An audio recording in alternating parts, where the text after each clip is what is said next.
Apostles and terrorists, a company's best friends and worst enemies. Contents: 1. The loyalist and the apostle. 2. The defector and the terrorist. 3. The mercenary. 4. The hostage. Although it is important and valuable to track and understand dissatisfaction and loyalty of customers as a group, it is equally critical to understand the attitudes and behavior of individual customers. Depending on their unique behavioral attributes, prior individual biases, intensity of satisfaction or dissatisfaction, attitude, and ability to act on their satisfaction or dissatisfaction, competitive market dynamics, customers behave in one of four basic ways: as loyalists, as defectors, as mercenaries, or as hostages. Turning as many customers as possible into the most valuable type of loyalist, the apostle, and eliminating the most dangerous type of defector or hostage, the terrorist, should be every company's ultimate objective.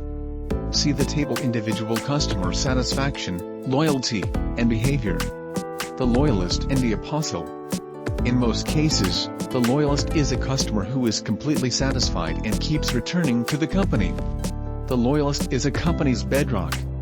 This customer's needs and the company's product or service offerings fit exceptionally well, which, not surprisingly, is why loyalists often are the easiest customers to serve. Occasionally, the match is so good that even a 5 on a 1 to 5 satisfaction scale doesn't fully capture the strength of the relationship. Within the loyalist camp are individuals who are so satisfied, whose experience so far exceeds their expectations, that they share their strong feelings with others. They are apostles.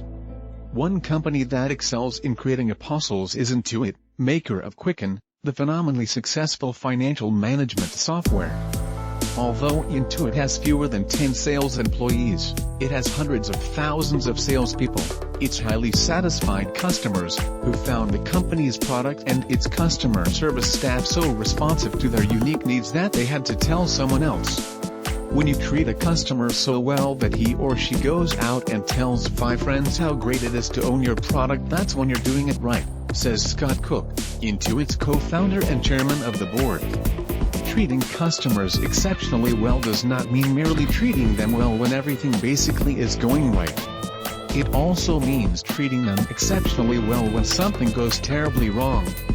Highly dissatisfied customers typically include people who are highly satisfied until they purchased a single shoddy product or suffered a service failure or a sequence of unrelated failures.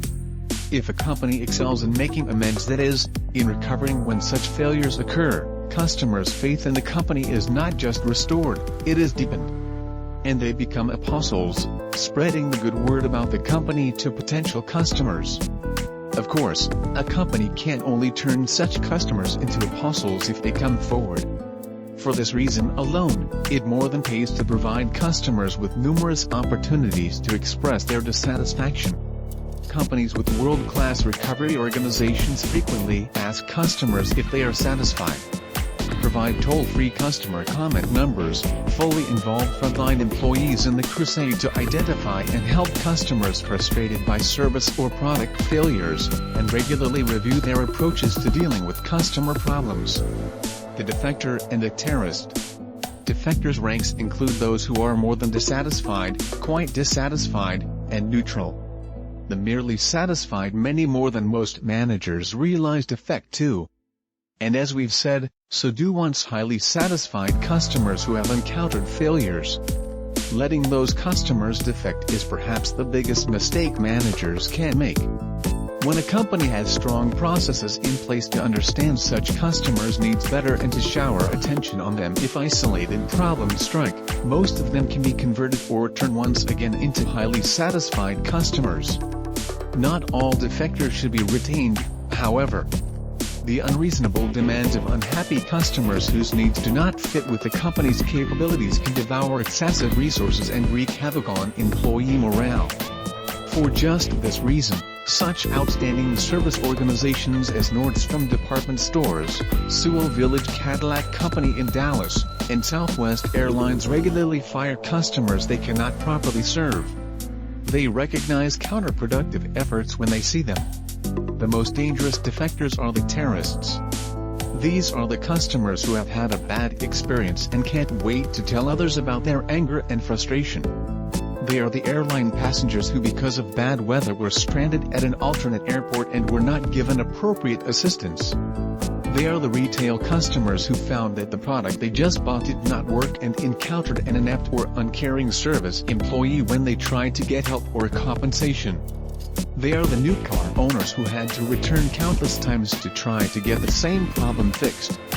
With each telling, their stories grow in intensity and the actual facts become increasingly distorted.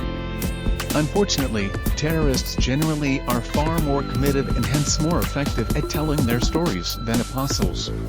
Like many apostles, they had bad experiences. But in their case, no one listened, no one responded, no one corrected the problem. The mercenary. Another customer who can make a company's life miserable is the mercenary. This individual defies the satisfaction loyalty rule. He may be completely satisfied but exhibit almost no loyalty.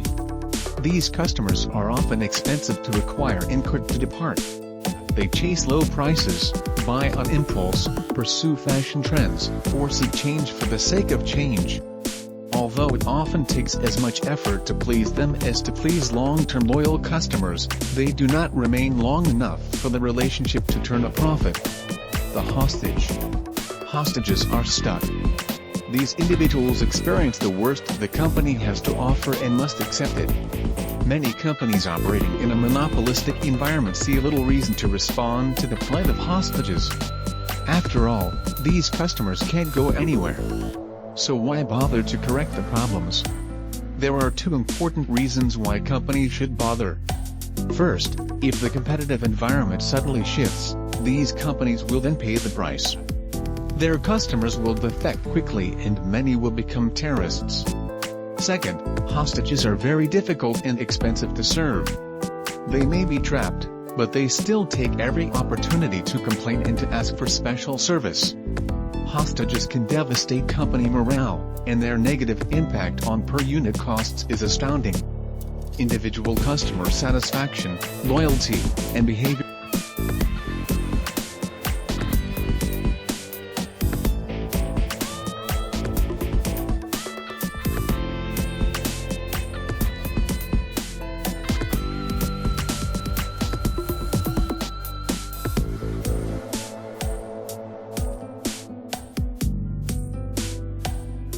Thank you for your valuable time in this video.